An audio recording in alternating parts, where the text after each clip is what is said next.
Buenos días chicos, hoy vamos a tener un programa especial porque vamos a estar repasando 6 atributos de Dios. Ya hicimos un primer repaso y ahora vamos a hacer otro, porque es importante que podamos repasar. Entre más repasemos, más vamos a poder memorizar los atributos de Dios y relacionarlos con las historias bíblicas. Entonces, vamos a repasar la letra I, la letra J, la letra L, M, la O y la P. ¿Ok? Esos son los 6 atributos que vamos a repasar. Vamos a dividirlo en 3 partes, 2 letras cada parte. ¿Ok? Entonces vamos a comenzar con las 2 primeras letras que vamos a repasar. La primera es la letra I. ¿Recuerdan cuál fue el atributo de Dios que aprendimos con la letra I? Yo sé que es una palabra un poquito difícil de recordar, pero tratemos de hacerlo. Ok, muy bien, aprendimos que nuestro Dios es inmutable. Y con la letra J, esta es más sencilla, aprendimos que Dios es justo. Entonces vamos a hacer un breve repaso en unos pocos minutos del atributo de Dios inmutable y justo. Pongamos mucha atención. Buenos días chicos, espero y se encuentren muy bien en unión de sus familiares. Hoy vamos a aprender un versículo que es muy chiquitito pero con un gran significado. Lo encontramos en el libro de Malaquías, el último libro del Antiguo Testamento. En el capítulo 3, recuerden que es el número grande, y el versículo 6, el número pequeñito. Dice la palabra de Dios así: porque yo Jehová no cambio. Hasta ahí vamos a aprenderlo. Es muy pequeñito. Todos pueden aprendérselo, grandes y pequeños. Dice, porque yo Jehová no cambio. ¿Qué significa esto? Que todo puede cambiar, menos Dios. Recuerden que Dios es 3 veces santo y que Él no es hombre para que mienta. Dice la palabra de Dios en Malaquías 3:6, porque yo Jehová no cambio. Aquí yo traje, o van a ver, arroz crudo, que cuando lo cocinamos cambia la textura. Igualmente las plantas cambian, pueden haber pequeñitas, grandes, y tenemos que cuidarlas para que ellas también cambien. Pero Dios no cambia. Dice su palabra que Él estaba diciendo eso al pueblo de Israel, porque ellos habían cambiado mucho con Dios. Igual nosotros cambiamos demasiado con Dios y creemos que Dios va a cambiar con nosotros, pero no, porque Él es Dios, Él no cambia. Vamos a aprenderlo, es muy chiquitito. Malaquías 3:10 dice, porque yo Jehová no cambio. Malaquías 3:10. Primero vamos a decir la cita y luego el texto. Hasta los pequeñines de la casa se lo pueden aprender. Malaquías 3:6. Porque yo Jehová no cambio. Malaquías 3:6. Entonces, recordemos siempre esto. Yo puedo cambiar, las personas pueden cambiar, el tiempo, el sol, la luna, las estrellas, todo puede cambiar, pero Dios no cambia. Tengámoslo siempre en nuestra mente y corazón. Vamos a decirlo por última vez porque es muy chiquitito. Malaquías 3:6. Porque yo Jehová no cambio.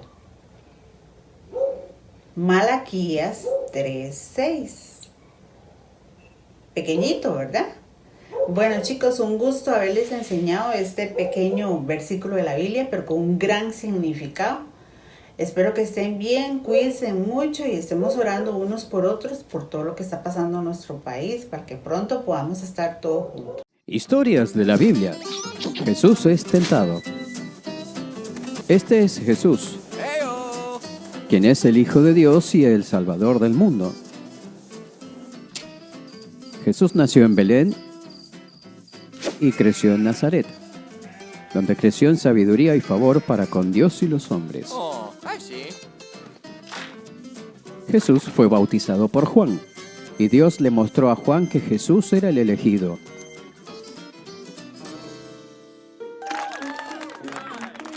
Luego, Jesús fue guiado por el Espíritu al desierto entre los animales salvajes para ser tentado por Satanás. Oh, hello, friend. Oh, Heavenly Father, para militares, oh, watch over the sheep.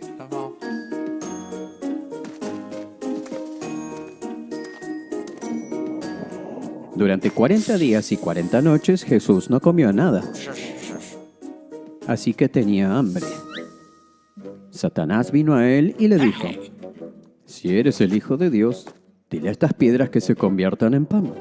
Jesús conocía la palabra de Dios y por eso le respondió: no, la palabra de Dios dice, la gente no vive solo de pan, sino de cada palabra que sale de la boca de Dios. Y así Jesús pasó la primera prueba. Entonces Satanás lo llevó a Jerusalén y le dijo: si eres el Hijo de Dios, salta. Oh, Porque la palabra de Dios dice, Él ordenará a sus ángeles que te protejan y te sostendrán con sus manos para que ni siquiera te lastimes el pie con una piedra. wait. Pero Jesús dijo, la palabra de Dios también dice, no debes poner a prueba al Señor, tu Dios. Y así Jesús pasó la segunda prueba.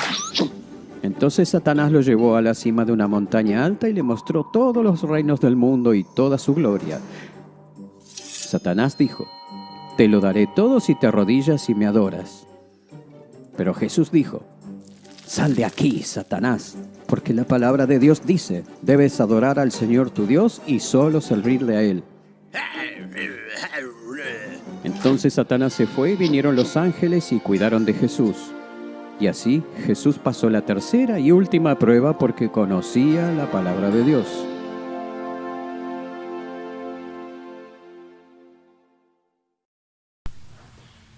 Saben, niños, toda esta historia de la tentación de Jesús y esto que estamos viendo acerca de que nuestro Dios es un Dios justo, me hace pensar en un versículo que está en el libro de Romanos, que dice, no hay justo ni aun uno. Nosotros no somos justos, somos pecadores. ¿Por qué? Porque continuamente pensamos cosas que no son correctas, porque continuamente desobedecemos a Dios, porque cuando tenemos que escoger, por ejemplo, entre un partido de fútbol un domingo o ir a la iglesia o congregarnos o leer la Biblia, escogemos ver el partido de fútbol, lo cual no es justo, lo cual no es bueno. Nosotros tomamos ese tipo de malas decisiones, por eso no somos justos, porque somos pecadores. Y recuerden que el pecado es todo lo que nos separa de Dios. La Biblia dice, no hay justo ni aun uno, no hay quien entienda, no hay quien haga lo bueno, no hay ni siquiera uno. Solo Jesús fue el único que estuvo aquí en la tierra y fue justo. ¿Por qué? Porque Él es Dios. Y cada vez que Él pensaba algo, cada vez que Él decía algo, eso que Él pensaba, eso que Él decía era justo, porque Él siempre estaba pensando en darle la gloria y la honra a Dios. Como cuando vimos que nuestro Dios es glorioso y que nuestra meta principal debe ser alabar su nombre y darle gloria. ¿Saben, niños? Cuando Dios nos pide que debemos obedecer a nuestros padres, debemos de hacerlo porque esto es justo. Porque lo está diciendo Dios que es justo. Cuando Dios nos dice que no debemos de tener otros dioses, que debemos adorarle solo a Él, debemos hacerlo, porque todo lo que Él dice es justo, todo lo que Él dice es lo correcto. Entonces, cada vez que pensemos acerca de la historia de la tentación de Jesús, recordemos que Él siempre escogió lo mejor, porque Él es justo. Otra vez, lo repito, justo. Y Él no puede elegir mal. Él nunca va a hacer algo que no le dé la gloria y la honra a Él. Ok, chicos, vamos a continuar con la segunda parte de este repaso. Seguimos entonces con la letra L y también con la letra M. ¿Recuerdan ustedes cuál fue el atributo de Dios que vimos con la letra L y la letra M? Vamos a ver si se pueden acordar, traten de pensar en las historias bíblicas, en lo que vimos. Unos segunditos más para que piensen. Ok, con la letra L vimos que nuestro Dios es libertador. Y con la letra M vimos que nuestro Dios es misericordioso. Entonces, estos minutos que siguen vamos a repasar tanto el atributo de Dios libertador como el atributo de Dios misericordioso. Prestemos mucha atención. Estar aprendiendo que nuestro Dios es libertador. Él es el único que puede librarnos de nuestros pecados. Él es el único que puede quitarnos esa carga de pecado que llevamos. Pero antes de entrar a la historia de la crucifixión de Jesús, que es súper importante, que tal vez la hemos escuchado muchísimas veces, pero es muy importante que prestemos atención. Quiero recordarles que antes en el Antiguo Testamento, cuando nuestro Señor Jesús no había venido a la tierra en forma humana, las personas hacían algo que se llama sacrificios. Hacían sacrificios para poder ser perdonados temporalmente de sus pecados, ¿verdad? ¿Por qué? Porque la sangre de estos animales no podía cubrir los pecados para siempre, no era tan poderosa como la sangre de nuestro Señor Jesús. De hecho, esta sangre no tenía poder, era que Dios por medio de estos sacrificios los perdonaba. Entonces, para poder tener una mejor imagen de lo que pasaba, les traigo esta ilustración. Yo tengo aquí, si lo pueden ver, la imagen de un carnero. Estos eran los animales que los israelitas sacrificaban para pedir a Dios perdón por sus pecados o por las cosas malas que ellos habían hecho. Aquí también tengo un basurero con un montón de basura que va a representar el pecado, ¿ok? Y tengo también por acá una tela roja, grande, gruesa, que va a representar la sangre o el perdón de Dios. Acuérdense que esto representaba que en un futuro iba a venir un Salvador que los iba a poder libertar para siempre del pecado, y eso fue lo que pasó. Jesús vino aquí a la tierra y sus pecados fueron, o nuestros pecados han sido completamente perdonados. Entonces, ¿cómo funcionaba esto? Voy a hacerles una pequeña ilustración, aunque ahí ya no me ven, pero me pueden por lo menos escuchar para poder explicarles mejor. Las personas pecaban, y entonces ese pecado era toda esta basura que ustedes están viendo aquí. Toda esta basura, estos papeles y estas cosas va a representar el pecado. Entonces, ¿qué era lo que ellos hacían? Traían al cordero, voy a poner aquí para que lo puedan ver. Traían al cordero, lo sacrificaban para poder entonces cubrir temporalmente este pecado. Dios veía el sacrificio y lo aprobaba. Entonces, el perdón, la sangre, cubría los pecados. Sin embargo, aquí adentro seguían todavía estando los pecados de las personas. ¿Por qué? Porque eran cubiertos temporalmente. Estos pecados no eran perdonados completamente. ¿Qué pasaba entonces? Cuando ellos tenían o volvían otra vez a pecar. Que recuerden, que todos somos pecadores. Entonces llegaban ellos y volvían a pecar. Tenían que traer entonces otra vez un cordero, sacrificarlo por esos pecados, llevarlo delante del altar.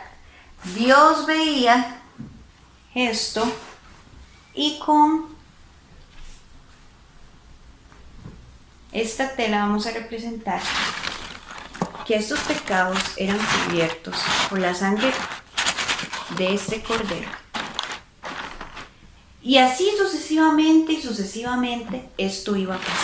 Voy a quitar esto de la mesa. Las personas tenían que estar haciendo esto. ¿Por qué?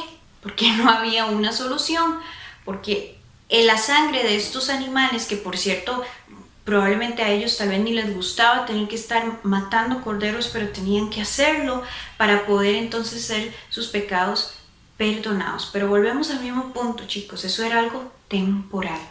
Nosotros ahora ya tenemos una salvación eterna. El Cordero sin pecado, Jesucristo mismo, vino aquí a la tierra a perdonar nuestros pecados. A veces, cuando viene Semana Santa, aprendemos sobre la lección de que Jesús murió y resucitó. Pero debemos de recordar siempre, cada día, que este sacrificio fue perfecto porque Jesús no tenía pecado, porque Él no merecía morir, lo hizo por nosotros, porque nos ama, porque Él es libertador y Él es el único que puede liberar nuestras vidas de nuestros pecados. En el Antiguo Testamento usaban un cordero, pero esto nunca fue suficiente. Ellos sabían y tenían la promesa de que muy pronto vendría un Salvador y se cumplió con nuestro Señor Jesucristo. Entonces, buenos días, chicos y chicas. Mi nombre es Gabriela, para los que no me conocen. Yo ayudo en la clase de vencedores y también en el Ministerio de Danza. Vamos a tomar nuestras Biblias, porque vamos a seguir con el versículo.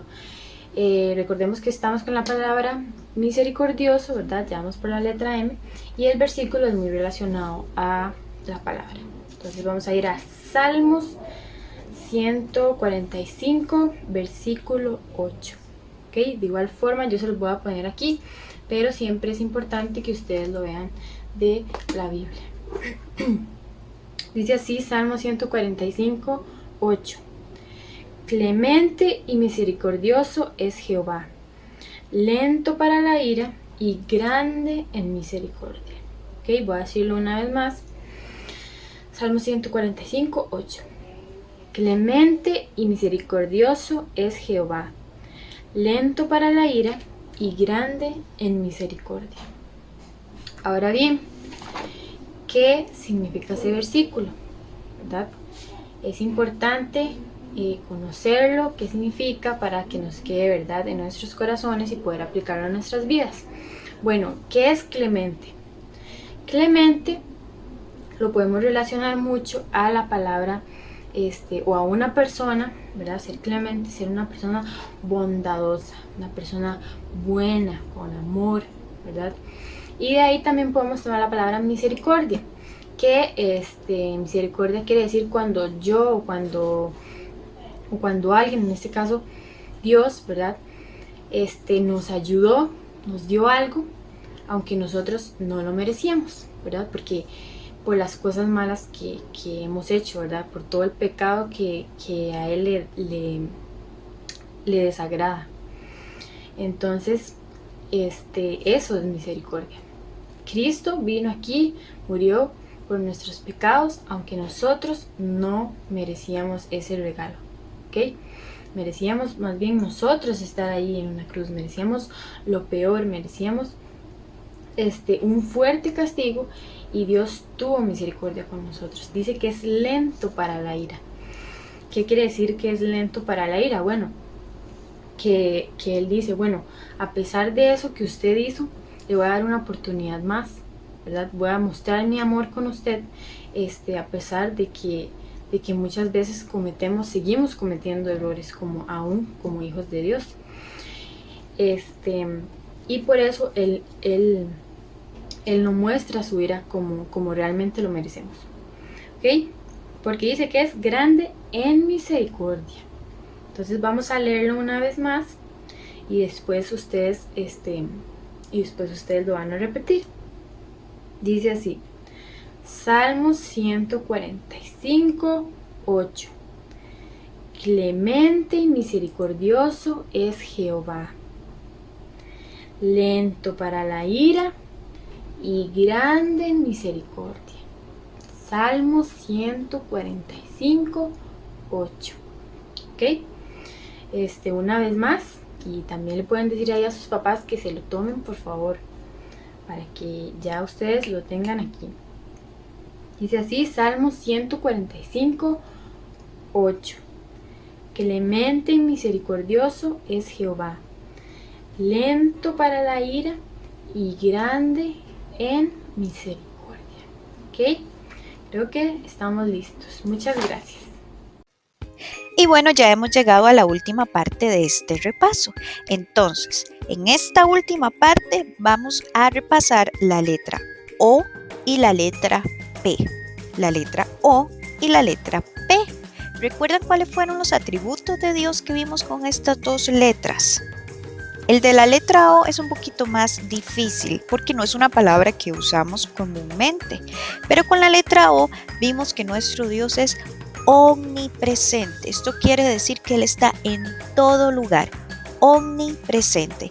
Y con la letra P, que es una palabra un poquito más conocida, aprendimos que nuestro Dios es proveedor. Él suple para cada una de nuestras necesidades. Después de repasar estas dos letras, vamos a terminar con el programa de hoy. Los esperamos el próximo domingo, chicos. Ya vamos terminando. Ya gracias a Dios, poco a poco nuestros papás han vuelto a la iglesia y muy pronto nosotros también lo vamos a hacer.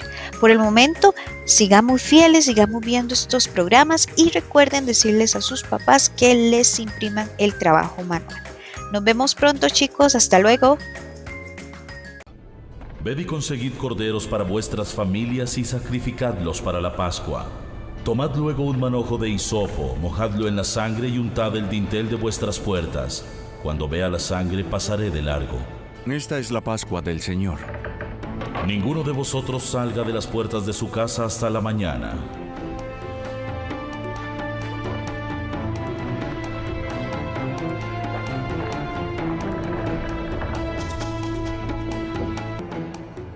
El Señor pasará hiriendo solo a los egipcios. Ese día será memorable para vosotros y lo celebraréis en honor al Señor. Lo celebraréis año tras año como un estatuto perpetuo.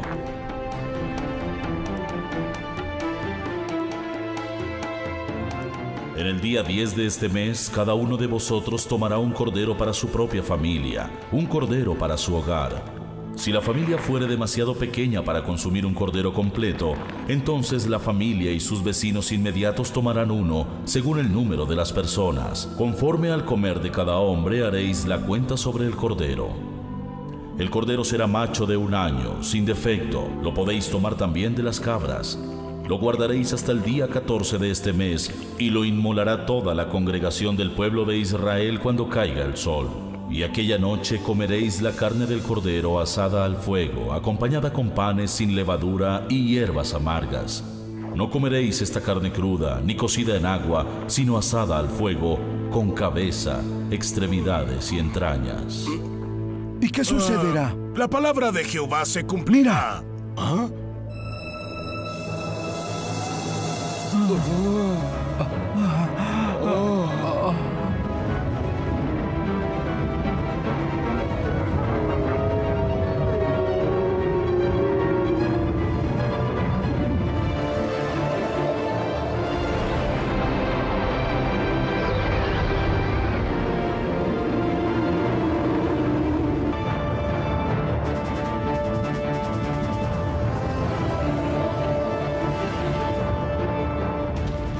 Llegó la medianoche.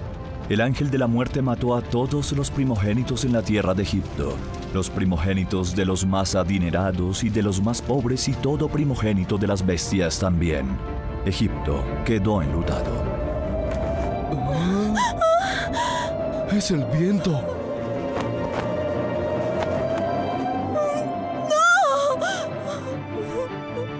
¡Despierta! ¡No! ¡No! ¡Está muerto!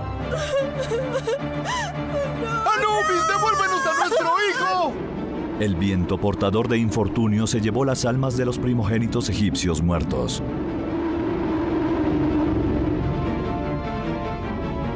¡Señor! ¡Señor! ¡Su hijo mayor se está muriendo!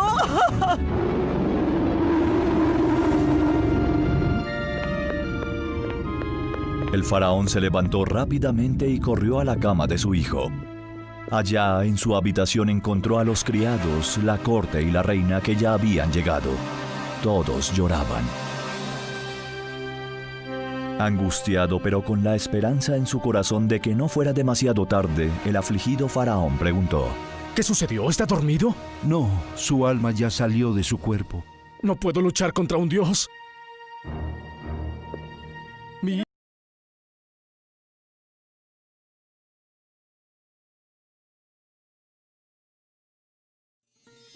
Un día, hace mucho tiempo, una mujer, que era esposa de uno de los profetas de Dios, se le acercó a Eliseo y le dijo: Mi esposo, su servidor, ha muerto, y usted sabe que él era fiel al Señor.